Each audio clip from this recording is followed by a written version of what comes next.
Hi students, welcome to நம்ம tuition 9th standard chapter 7ல exercise 7.1ல 4th sum பார்க்கலாம்.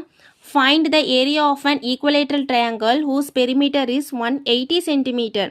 இப்போ equilateral triangleனா all sides are equal. இப்போ இங்க ஒரு triangle வரைஞ்சிருக்கேன். இப்போ இதுவும் A, இதுவும் A, இதுவும் A.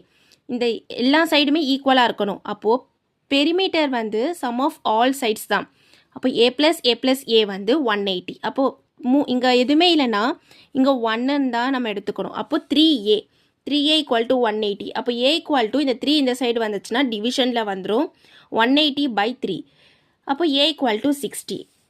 ஏரியா ஆஃப் ஈக்குவலேட்டர் ட்ரையாங்கிளுக்கு வந்து ஒரு ஃபார்முலா இருக்குது. √3/4 ஸ்கொயர் யூனிட்ஸ். அப்போது √3/4 இன்ட்டு ஏவோட வேல்யூ என்னது 60 ஸ்கொயர் போட்டிருக்கேன். 60 ஸ்கொயர் என்னது 3600. இப்போ நான் என்ன பண்ணுறேன் 4ஆல் கேன்சல் பண்ணுறேன். 4 9s are 36, பேலன்ஸ் இருக்க இந்த 2 0 அப்படியே போட்டிருக்கேன். அப்போது 900 இன்ட்டு √3, பேலன்ஸ் என்ன இருக்குது √3யும் 900 தான் இருக்குது, நான் அதை எடுத்து எழுதியிருக்கேன். இப்போது √3யோட ஆன்சர் என்ன வேல்யூ என்னென்னா 1.732.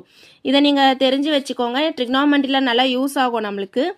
900 இன்ட்டு 1.732 பண்ணால் நம்மளுக்கு ஏரியா கண்டுபிடிச்சிடலாம். ஏரியா என்னதுன்னா 1558.8 cm². தேங்க்யூ.